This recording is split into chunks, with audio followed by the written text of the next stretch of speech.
تاریخ اسلام کا وہ دلیر انسان جس نے بتوں کے دور میں بھی صرف خدائے واحد کو تلاش کیا، حضرت ابو ذر غفاری، جنہیں صداقت کا علم بردار کہا جاتا ہے۔ جب مکہ سے ایک نئے نبی کے ظہور کی خبر پہنچی تو ابو ذر کا دل بے قرار ہو اٹھا۔ انہوں نے حق کی تلاش میں تنے تنہا ریگستان کا سفر شروع کر دیا۔ مکہ کی گلیوں میں کئی دن گزرے، مگر دشمنوں کے خوف سے وہ کسی سے سوال نہ کر سکے۔ اسی کشمکش میں ان کی نظر ایک پر نور جوان پر پڑی۔ وہ جوان کوئی اور نہیں بلکہ مولا علی علیہ السلام تھے، جو انہیں مسافر سمجھ کر اپنے گھر لے گئے۔ یہاں سے مولا علی اور ابو ذر کی اس عظیم دوستی کا آغاز ہوتا ہے۔ مولا علی نے جب ان کا مقصد جانا تو انہیں نبی کریم صلی اللہ علیہ وسلم کی بارگاہ میں پہنچا دیا۔ ابو ذر نے کلمہ پڑھا اور دنیا کے پہلے غفاری مسلمان بن گئے۔ اسلام لیٹ ہی انہوں نے کعبہ میں کھڑے ہو کر حق کا اعلان کیا، جس پر کفار نے ان پر ستم ڈھائے، مگر ابو ذر کا ایمان پہاڑ سے بھی زیادہ مضبوط تھا۔ مدینہ ہجرت کے بعد ابو ذر ہمیشہ مولا علی کے شانہ بشانہ نظر آتے تھے۔ ان کی دنیا سے بے راغبتی اور زہد دنیا میں مثالی تھا۔ نبی کریم صلی اللہ علیہ وسلم نے فرمایا تھا کہ آسمان کے نیچے ابو ذر سے زیادہ سچا کوئی نہیں۔ یہ وہ گواہی تھی جس نے ابو ذر کا مرتبہ آسمانوں تک پہنچا دیا۔ مولا علی کے علم سے فیض پانے میں ابو ذر سب سے آگے تھے۔ وہ مولا علی کو باب العلم کا سچا وارث مانتے تھے۔ جنگ تبوک کے موقع پر جب ان کا اونٹ تھک گیا تو انہوں نے اسے چھوڑ دیا اور پیدل چل دیے۔ وہ تنے تنہا بھری گرمی میں لشکر اسلام تک پہنچ گئے۔ نبی صلی اللہ علیہ وسلم نے انہیں دیکھ کر فرمایا، ابو ذر اکیلا چلتا ہے، اکیلا مرے گا اور اکیلا ہی اٹھایا جائے گا۔ یہ ایک عظیم پیشگوئی تھی جو ان کی تنہائی کی گواہی تھی۔ وفات نبی صلی اللہ علیہ وسلم کے بعد ابو ذر کا دل غم سے چور تھا، مگر وہ مولا علی کے ساتھ کھڑے رہے۔ ان کی وفاداری میں کبھی کوئی لچک نہیں آئی۔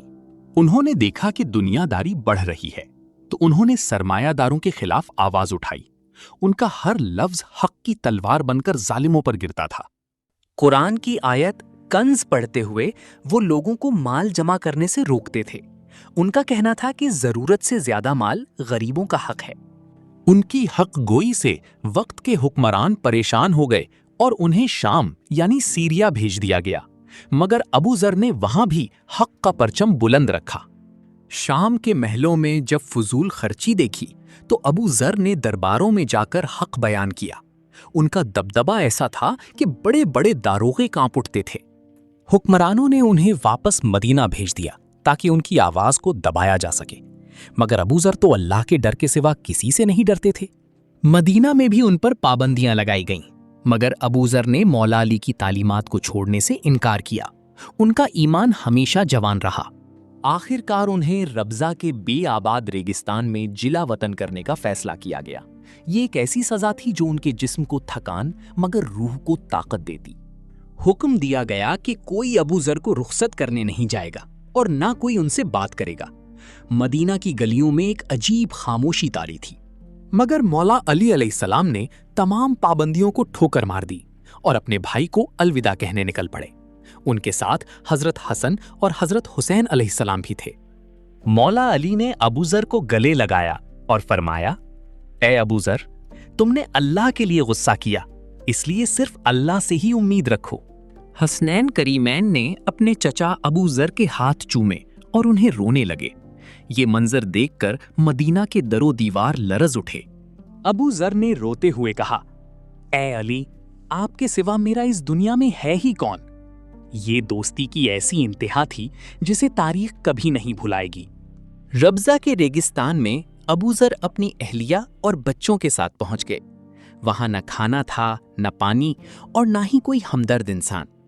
ریگستان کی سختی اور بھوک نے ان کے بچوں کو چھین لیا، مگر ابو ذر نے ایک بار بھی شکوہ نہ کیا اور ہمیشہ اللہ کا شکر ادا کیا۔ مولا علی ہمیشہ ربضہ کی خبریں لیتے رہتے تھے اور ان کے لیے غم زدہ رہتے۔ ان دو دوستوں کا رشتہ جسمانی دوریوں سے کہیں زیادہ گہرا تھا۔ کئی سال اسی تنہائی میں گزرے، یہاں تک کہ ابو ذر کا آخری وقت آ پہنچا۔ وہ انتہائی کمزوری کی حالت میں خیمے میں لیٹے تھے۔